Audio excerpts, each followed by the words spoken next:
अस्सलाम वालेकुम व्यूवर्स, कैसे हैं आप सब। तो आज की जो मेरी वीडियो है वो उन बच्चियों के लिए जो एफएनएस का टेस्ट देने वाली हैं। तो जो हमारी सबसे पहली सीरीज़ जा रही है वो मैं आपको दिखाती चलूँ कि हम सबसे पहले जो टेस्ट सॉल्व करने वाले हैं वो इंटेलिजेंस टेस्ट है। और इंटेलिजेंस में भी वो कौन सा है, हमारे पास वर्बल इंटेलिजेंस टेस्ट है। तो आज जो मैंने एक पास्ट उठाया हुआ है पेपर और प्रैक्टिस, ये मेरे पास प्रैक्टिस टेस्ट है, इसको मैं सॉल्व करने लगी हूँ ताकि आप लोगों को थोड़ा सा आइडिया हो जाए कि किस टाइप के एमसीक्यूज़ जो है इंटेलिजेंस टेस्ट में आते हैं। तो अगर आप मेरे चैनल पर नए हैं तो चैनल को लाइक कर दें, सब्सक्राइब कर दें और बेल आइकन का बटन दबा दें ताकि आपको न्यू आने वाली सारी वीडियोस जो है वो मिलती रहें। So without wasting any single minute moving towards the practice test number 2। ठीक हो गया। तो इसमें उन्होंने बताया हुआ हमें जो फर्स्ट एमसीक्यूज़ है बहुत सिंपल से, ओके, हम इसको रीड करते हैं। वो कहते हैं if you find a sealed envelope in the street fully addressed and with an unused stamp on it you would. अगर आपको अपनी गली में कोई एनवेलप मिलता है जो कि सील्ड है, उसके ऊपर एड्रेस भी लिखा है और जो उसके ऊपर स्टैम्प है वो भी लगी हुई है, तो आप क्या करेंगे। आपको 4 ऑप्शन दिए। Leave it lying there as it does not belong to you, वहीं पर छोड़ देंगे कि यह आपके साथ तो ताल्लुक़ नहीं रखता। Remove the stamp and destroy the envelope, stamp को रिमूव करके इन्वेलप को डिस्ट्रॉय यानी तबाह कर देंगे। C option is open it to find out who was dropped it by mistake, आप उसको ओपन करेंगे, देखेंगे कि किस से गलती से ये रह गया है। Fourth one is put it in the nearest letter box, जो भी आपका करीबी लेटर बॉक्स है उसमें डाल देंगे।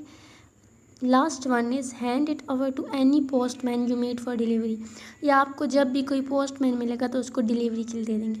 तो बेसिकली अगर हमें किसी का आईडी कार्ड या कोई भी इन्वेलप मिलता है जो कि सील होता है और उस पर एड्रेस भी होता है, तो हमारी कोशिश होती है कि हम उसको क्या करें, जो भी नियरेस्ट लेटर बॉक्स है उसमें डाल दें। तो ये बहुत कॉमन सेंस का क्वेश्चन था। इसका जो ऑप्शन डी है, put it in the nearest letter box, ये वाला ऑप्शन जो बिल्कुल करेक्ट है। Then I have the second MCQs. ठीक है, वो कहते हैं इंसर्ट द मिसिंग नंबर, आपने यहाँ पे एक नंबर मिस किया हुआ है, इन्होंने आपने लगाना है। तो देखिए हम सीरी बना लेते हैं। 2 से हमारे पास 5 पे जा रहे हैं, 5 से 8 पे जा रहे हैं और 8 से ही हमारे पास जो है वो 11 पे जा रहे हैं। सिमिलरली ये जो नंबर यहाँ पे जो देना है वो कहाँ से आ रहा है, ये 8 से 11 पे जा रहा है और अब 11 से यहाँ आना है। तो आप 8 से यहाँ पर 11 का डिफरेंस देखें, तो देखिए 8 के बाद हमारे पास 9 आता है, 10 आता है और फिर 11 आता है, यानी 2 वर्ड्स छोड़ें। तो अगर हम 11 के बाद 2 वर्ड्स छोड़ दें तो 12 और 13 छूट जाएगा। तो इसका ऑप्शन जो है वो क्या आ जाएगा, 14। ये बहुत सिंपल सा था कि आपने 8 से 11 का डिफरेंस देखना है और फिर 11 से उतना ही 2 वर्ड्स का डिफरेंस करके 14 आंसर जो है ले आने। Third MCQs is state the number of the choice which provide the best answer in the following statement. आपको उन्होंने 3 स्टेटमेंट्स दी और आपने इसमें से बेस्ट आंसर चूज़ करना है। First one is sea contains more water than a river, जो sea होती है, ठीक है, उसमें दरिया से ज़्यादा पानी होता है। Second is the specific gravity of sea water which contains salt is higher than that of river water, यानी सी वाटर में जो साल्ट होता है वो ज़्यादा होता है as compare to river water. And the last one is a sea is deeper than a river, यानी सी जो होती है वो ज़्यादा गहरी होती है दरिया से। तो बेसिकली सबको पता होता है कि जो सी वाटर होता है वो साल्टी होता है, उसमें बाकी पानी से ज़्यादा साल्ट मौजूद होता है। तो जो सेकंड स्टेटमेंट है ये फैक्ट्स के ऊपर बनी हुई, ये ट्रू है। तो इसका ऑप्शन जो था वो ये था कि जो सी वाटर होता है वो ज़्यादा साल्टी होता है। Now moving toward the 4 MCQs, select the appropriate words to fill in the blank space out of the suggested choices shown below and state the number of the correct choice। यानी आपको उन्होंने एक example दे दी और आपने यहाँ पे जो exact word है, चॉइस है, वो पुट करनी है। Gold is to wood as dash is to carpenter. Gold जो है उसको वो किस चीज़ के साथ कंपेयर कर रहे हैं, वुड के साथ, लकड़ी के साथ।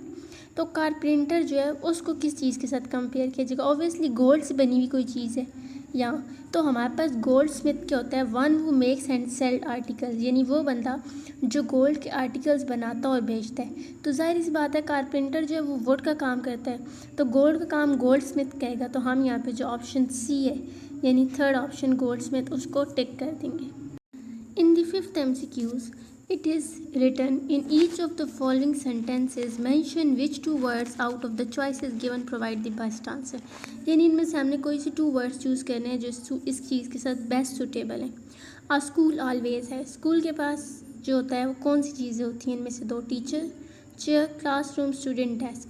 तो एक स्कूल जो है वो स्टूडेंट्स और टीचर के बगैर कुछ भी नहीं है, जब तक वहाँ पे टीचर्स और student. The six one is right number of the pair which is dissimilar to the other in the following, यानी 4 दिए हुए, इसमें से जो डिसिमिलर है आपने उसको चूज़ करना है। ग्लास एंड मिल्क, यानी ग्लास में मिल्क होते, ठीक हो गया। बॉटल एंड वाइन, बॉटल में वाइन ही होती है।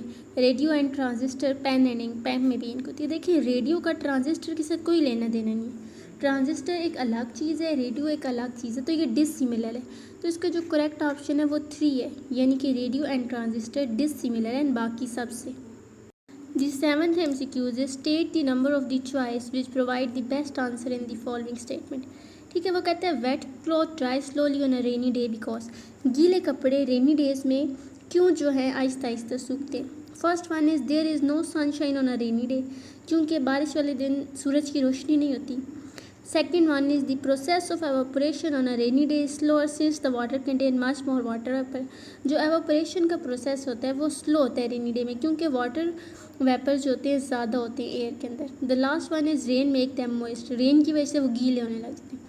तो जिन स्टूडेंट्स ने बायो पढ़ी हुई उन्हें बहुत अच्छे से पता होगा कि रेनी डे में एवापोरेशन का प्रोसेस स्लोअर होता है, क्योंकि हमारे पास एयर में नमी ज़्यादा होती है। तो इसका जो बेस्ट ऑप्शन है वो सेकेंड है, क्योंकि ये बायोलॉजिकल टर्म्स के थ्रू है। Okay, the 8 MCQs is select the appropriate word to fill in the blank spaces out of the suggested choices shown below and state the number of the correct choice। आपने एक correct word choose करना है। Handsome is to beautiful, यानी अगर handsome जो है वो किस चीज़ के साथ मैच हो रहा है, beautiful के साथ। As dash is to she, तो she किसके साथ है, तो हम बहुत easy बच्चों को तो होगा man, he, charming। तो इसके साथ जो ऑप्शन है he, she, तो हमारे पास आता है handsome is to beautiful as he is to she। It's very simple. Next one is what is 10% of 50% of half kg grams में एक्सप्रेस करना है। इसका आंसर हमारे पास 25 ग्राम आते हैं, लेकिन किस तरह से आता है ये यहाँ पे मैंने सॉल्व किया है, लेकिन आपने खुद सॉल्व करके निकालना है, बहुत सिंपल है। In the 10th one, in each of the following series, one number is not in keeping with the other. Point out the odd number। एक नंबर इसमें ऐसा है जो कि बाकी से नहीं मिल रहा। तो देखिए 2, 4, 6, 8, 10 ये सारे हमारे पास कौन से नंबर है, इवन नंबर है, लेकिन जो 9 है वो एक ओड नंबर है। तो इसका जो आंसर है वो हमारे पास क्या आ जाएगा, 9 आ जाएगा। Okay, the 11th one is tick off the suitable word from each group to form a complete sensible sentence. हमने एक सेंटेंस बनाना है जो कि कंप्लीट और सेंसिबल हो, और ये हमारे पास 3 चीज़ें दी हैं। वो कहते हैं ऑल हाई, कि जितनी भी हाई क्या चीज़, buildings, peak, snow are covered with during day winter monsoon. तो हमारे पास आएगा ऑल हाई पीक्स, यानी जितनी भी बड़ी पीक्स हैं, आर कवर्ड विद स्नो, वो स्नो से कवर्ड हुई होती हैं ड्यूरिंग विंटर, यानी सर्दियों में जितनी भी चोटी होती हैं वो जो हैं बर्फ़ से ढकी होती हैं। तो all high peaks are covered with snow during winter. It's very simple. The 12th one is very interesting, ये बहुत मज़े के और ये आते हैं और बहुत मज़ा आता है इन क्वेश्चंस को सॉल्व करने में। वो कहता है इफ़ इन कोड लैंग्वेज, अगर हम कोड लैंग्वेज में कहते हैं कि RSNO का मतलब है स्टॉप, तो आप बताएं KNRS का क्या मतलब है। अब आपने यहाँ से इस चीज़ को मैच करना है। देखिए R के बाद क्या आता है S, तो यहाँ S लिखा हुआ है। S के बाद क्या आता है T, तो T लिखा हुआ है। N के बाद क्या आता है O, तो O लिखा हुआ है। O के बाद क्या आता है P, तो P लिखा हुआ है। अब हमने इसका बनाना है, तो अब आपने इस तरह से देखना है कि K के बाद हमारे पास L आ गया, ठीक हो गया। इसी तरह N के बाद क्या आता है, N के बाद O आता है, तो O लिख देंगे। सिमिलरली R के बाद क्या आता है, सिंपल सी बात है, R के बाद S आता है, तो S आ जाएगा। और हमारे पास S के बाद क्या आता है T, तो ये जो वर्ड है ये क्या वर्ड बन रहा है, लॉस्ट, यानी हमारे पास जो कोड वर्ड है KNRS का वो लॉस्ट बनता है, LOST, lost. Next one is rearrange the following group of words so as to form sensible sentences and write the last word of each rearranged sentence। ठीक है, आपने इसको रीअरेंज करना है। First one is necessity of invention is the mother, तो ये हमें पता है कि क्या इसको होता है कि necessity is the mother of invention, यानी ज़रूरत ईजाद की माँ है। तो हमारे पास क्या बन रहा है, necessity is the mother of invention, और लास्ट वर्ड कौन सा आ रहा है, इन्वेंशन, ठीक हो गया। Next, a keeps company is known by the man he, तो ये हमारे पास आता है a man is known by the company he keeps, तो लास्ट वर्ड आएगा कीप्स, यानी एक आदमी की जो पहचान होती है उस कंपनी से होती है जो जिसमें वो रहता है। तो first one is necessity is the mother of invention, और इन्वेंशन जो है लास्ट वर्ड है। The second one is a man is known by the company he keeps, और कीप्स जो है वो लास्ट वर्ड है। The 15 MCQs is think of a number divided by 6 and double it to make a dozen। आपने एक number लेना है इनमें से, उसको 6 से डिवाइड करना है, उसको डबल बनाना है और उसे डोजन बन रहा हो। तो देखिए 6 को अगर हम 6 के साथ डिवाइड कर देंगे 6 बाई 6 तो वो 0 आ जाएगा, 0 प्लस 0 तो हमारे पास 0 या डोजन नहीं बन रहा। सिमिलरली अगर हमारे पास जो 12 है उसको हम किससे करते हैं, 6 से करते हैं, तो ये हमारे पास 2 आ जाएगा, और जो 2 प्लस 2 है वो हमारे पास 4 होता है, वो भी डोजन नहीं बन रहा। इसी तरह अगर 18 को करेंगे, ये देख लें आप 18, तो 18 को जब हम करेंगे तो हमारे पास 3 बन जाएगा, और 3 प्लस 3 9 होता है। लेकिन जब 36 को करेंगे तो 6 बनेगा, और 6 प्लस 6 जो है वो हमारे पास 12 होता है, यानी डोजन। तो डी ऑप्शन जो है वो इसका करेक्ट ऑप्शन है। ठीक हो गया, करेक्ट ऑप्शन जो है वो डी ऑप्शन है।